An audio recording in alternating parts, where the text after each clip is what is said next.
As we're moving along, we're getting everything painted and put back in place. When you're putting your lines back in, what I generally do is, before I put them back in, I take some sandpaper and just go over them. Just by scuffing them up, brings them back to their original luster. And also you can check for any leaks or any rust places that are questionable. But it does a fine job just hitting it with sandpaper. Well, we've got our air box in, most of our electronic stuff mounted. Lines all mounted.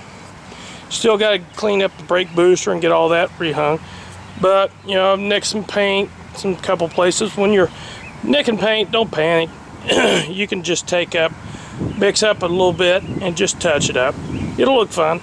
Looks like that's all we're going to get done. Weather's moving in on us, so we're going to button it up.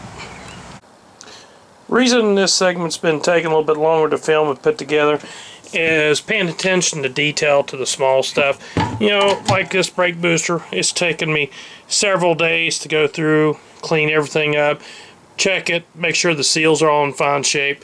So when you're doing a restore, take the time, go through it, clean all your parts up, you know, check them, make sure that they're working properly, and, you know, make it look like a nice job when you put it back. Alright, since the last time we filmed, we have reassembled most of the engine compartment. It's looking pretty good. We've got all the lines hung, brake lines. Got to go back and do a little rewire on a couple spots. Got where I got the fuel line wrapped around, but other than that, it's looking pretty good. Thinking since I'm a little close on room, I'll go ahead and drop the engine in it.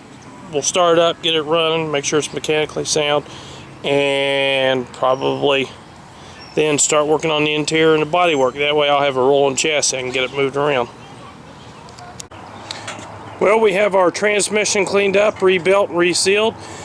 This episode has been taking a little bit longer to film because I had to go through the transmission, get everything cleaned up. Engine's all cleaned up, transmission's in good shape. So we're getting ready to go ahead and drop him in, and we'll shoot some video after we get it in.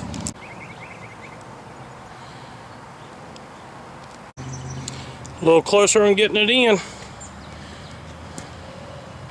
Yeah. Well, our project's coming right along. We've got a lot of underneath work done. Went ahead and put the header on, manifold. We had to do some creative work on that. Of course, every time I've seen those Weber kits, you have to do a little bit of prefab work.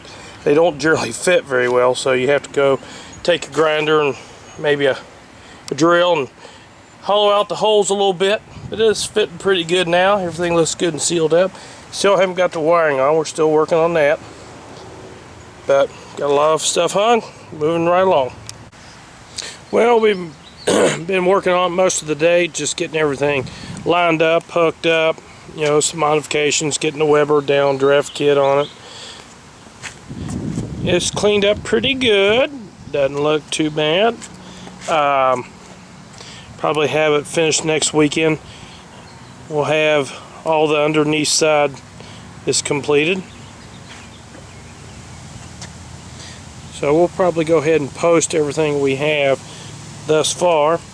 We haven't posted in almost a month. So Weber down draft kit turned out fairly well. I had to modify, put a throttle return spring on it. These Weber downdraft kits, that's a problem.